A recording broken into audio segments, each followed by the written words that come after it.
First Vasudevarao గారు చెప్పండి. నమస్కారం. ముందు చెప్పండి, ఏదైతే కేంద్రం నుంచి నిధులు రావట్లేదని చెప్పేసి రాష్ట్ర ప్రభుత్వం ఆరోపిస్తున్నటువంటి క్రమం కనబడుతుంది. మీరేమో లెక్కలతో సహా చెప్తున్నామని మీరు అంటున్నారు. ఇందులో వాస్తవం ఎంత? ఇప్పుడు చాలా చాలా బ్యాక్గ్రౌండ్ నాయిస్ వస్తుంది. ఫస్ట్ మరి నా వాయిస్ సరిగ్గా మీ వినబడుతుంది? వాయిస్ క్లియర్ ఉందండి, కంటిన్యూ చేయండి. సంతోషం.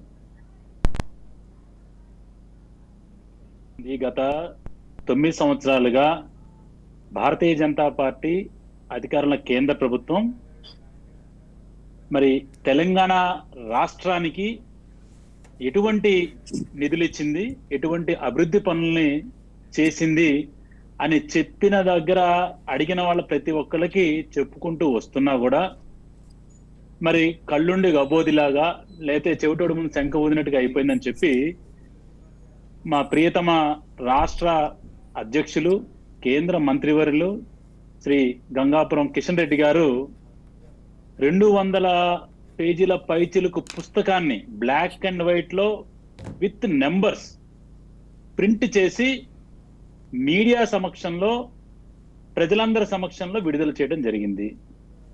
దాన్ని మళ్ళా తెలుగులో ఇంగ్లీష్లో కూడా ముద్రించడం జరిగింది. అందులో ముద్రించిన ఏ అంశానికైనా సరే, ఎటువంటి నిరూపణకైనా సరే సిద్ధంగా భారతీయ జనతా పార్టీ ఉంది.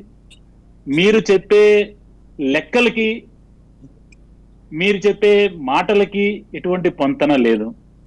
అసలు 32% ఏదైతే రాష్ట్రాలకు వాటా ఉందో 2014 ముందు, కేంద్ర ప్రభుత్వంలో భారతీయ జనతా పార్టీ రాగానే దాన్ని 42% చేసింది. అక్కడ 25% అసలు నిధులు అన్ని రాష్ట్రాలకి ఈరోజు కేంద్ర ప్రభుత్వం ఏర్పాటు చేయడం జరిగింది. మరి ఇంతకుముందు చెప్పిన విధంగా స్పష్టంగా ఏ పద్దు కింద, ఏ డిపార్ట్మెంటు దేని కింద ఎంతెంత డబ్బులు ఇచ్చింది, అలాగే మీరు అంటే బిఆర్ఎస్ ప్రభుత్వం ఎన్ని రకాలుగా లోన్లు తీసుకుంది, ఎక్కడి నుంచి తీసుకుంది, ఎఫ్ఎంఆర్ దాటలేదు, అన్ని విషయాలన్నీ కూలంకుషంగా అందులో చెప్పడం జరిగింది. కాబట్టి ఇంతకంటే అంటే మనకు చదువు రాకపోతే ఆ పుస్తకం ఇచ్చి చదువు వచ్చిన వాళ్ళ దగ్గర వెళ్తే వాళ్ళు చదివి చెప్తారు మనకి.